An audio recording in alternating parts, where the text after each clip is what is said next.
네, 방금 수석님께서 기술적으로 해결해야 될 문제들에 대해서 말씀을 잘 해주셨어요. 네, 예. 그런데 이것뿐만 아니라 플랫폼이 잘 되기 위해서 기술적인 부분, 외적인 부분에도 해결해야 될 이슈들이 좀 존재할 수 있을 것 같아요. 그 몇 가지 소개를 드리자면 네. 그 첫 번째로 기존에는 그런 개념이 없었습니다. 데이터 상품이라는 그런 개념이 없었는데요. 처음 들어보시죠? 데이터 상품. 그렇죠. 네. 흔히 듣는 개념은 아닌 것 네. 같아요. 보통은 이제 뭐 무슨 자동차, 냉장고 맞아요. 이렇게 하면 그걸 팔기 위해서 제품에 대한 어떤 소개, 매뉴얼도 있어야지 되고 그 다음에 또 그 제품에 대한 어떤 품질이라든지 안전이라든지 이런 것들도 다 점검을 해야지 됩니다. 그렇습니다. 그리고 이거를 유통시키기 위한 어떤 유통망이나 이런 것들도 다 갖추어져야지 되는데 이 데이터도 마찬가지입니다. 네. 이 데이터가 뭐 아직까지는 이게 뭐 하여튼 보이지가 않는 나만 쓰는 뭐 이런 개념이었는데 이게 플랫폼을 통해서 누구나 뭐 구매하거나 이렇게 가져다 쓸 수 있는 데이터 상품으로 다시 만들어져야지 되는 부분이 가장 어떻게 보면 중요한 부분입니다. 그래서 이런 데이터들이 잘 만들어지면 사실상 데이터에 대한 어떤 활용성이나 이런 것들, 뭐 품질 이런 것들이 잘 되어 있는지를 검증하는 부분이 또 필요하고요. 그 다음에 또 이 데이터 하면 우리 뭐 개인정보, 그 다음에 네. 뭐 안전성 네, 이런 네. 것들이 가장 중요하기 때문에 네. 그래서 데이터에 대한 어떤 안전한지 외부로 이렇게 나갔을 때 네. 검증이나 이런 부분들이 만들어져야 됩니다. 이게 네. 쉬운 일들은 아닙니다. 네.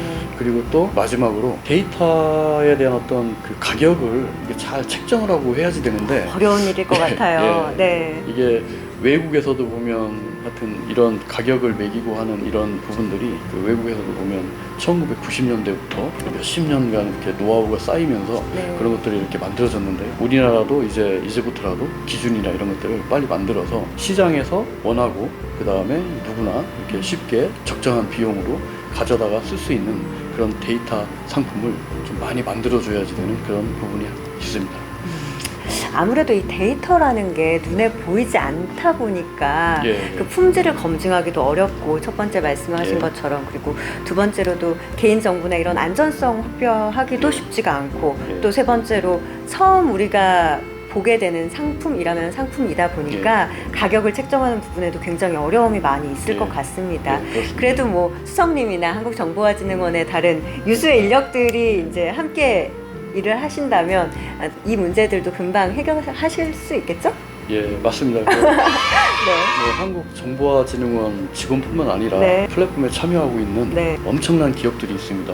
한 플랫폼에 네. 거의 뭐 한 30개에서 50개 정도의 그런 기업들이 다 참여해서 뭐 인프라도 구축하고 그 다음에 뭐 데이터도 생산하고 그 다음에 실제적으로 뭐 데이터 판매라든지 서비스 개발이라든지 이런 전반적인 것들을 하기 위해서 같이 노력을 하고 있기 때문에 저는 뭐 충분히 뭐 가능성이 있다고 보고요. 또 한 가지 관점에서 볼 때 이 데이터의 어떤 활용에 있어서 가장 중요한 부분이 아까 데이터 상품화보다도 더 중요한 부분인데요. 데이터에 대한 어떤 연계 부분입니다.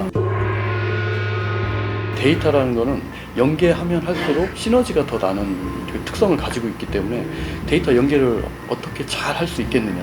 특히나 플랫폼과 플랫폼 간에 생산되는 그런 데이터들이 어떻게 잘 연계가 돼서 뭔가 이렇게 시너지를 낼 수 있겠느냐 하는 부분에 대한 어떤 그런 고민과 그 준비가 무엇보다 필요합니다. 외국 같은 경우에도 이제 사례를 보면 영국 같은 경우에는 빅데이터 네트워크 프로그램이라는 게 있습니다. 여기에서는 뭐 행정 데이터, 그 다음에 뭐 도시 데이터, 그 다음에 소비 데이터, 뭐 하여튼 각종 이런 데이터별로 빅데이터 센터들이 이렇게 9개가 만들어져 있습니다. 네. 주안점을 두고 있는 게 뭐냐면 데이터 생산하는 건 기본이고 이 데이터를 센터 간에 어떻게 잘 연계해서 쓸 거냐.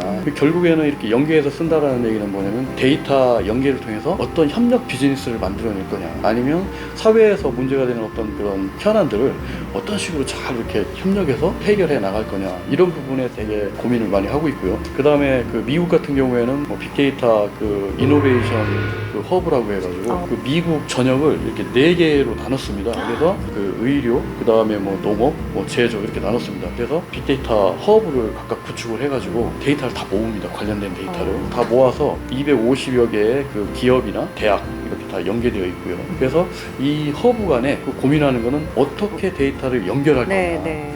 그리고 어떻게 데이터를 연결해서 파급력 있는 서비스, 혁신 서비스를 만들어낼 거냐. 네. 이런 부분에 가장 초점이 맞춰져 있습니다. 그렇기 때문에 우리 이 빅데이터 플랫폼에서도 이제 올해 년도에는 이제 뭐 구축하고 하는 부분이 앞으로 좀 중요한 해결해야 될 문제라고 생각하고 있습니다. 네, 수석님 말씀을 듣다 보니까 이게 플랫폼별로 독립된 데이터들이라고만 생각을 했는데 예. 이게 연계에 따라서 2가지, 3가지, 4가지도 모두 연계가 가능하고 예. 또 그 연계에 따라서 정말 기하급수적인 파급 효과를 볼 수 있겠네요. 예, 그렇습니다. 그렇기 때문에 네. 이 데이터는 하나를 쓰는 것보다 이 2개, 3개, 4개 이렇게 많이 연계할 때 파급력이 엄청나다고 볼 수 있습니다. 네. 그래서 우리는 데이터 연계에 대한 어떤 그런 부분을 많이 고민하고 준비를 해야 될 것 같습니다. 정말 생각지도 못한 그런 기대 효과들이 많이 있는 것 같아요. 그렇습니다.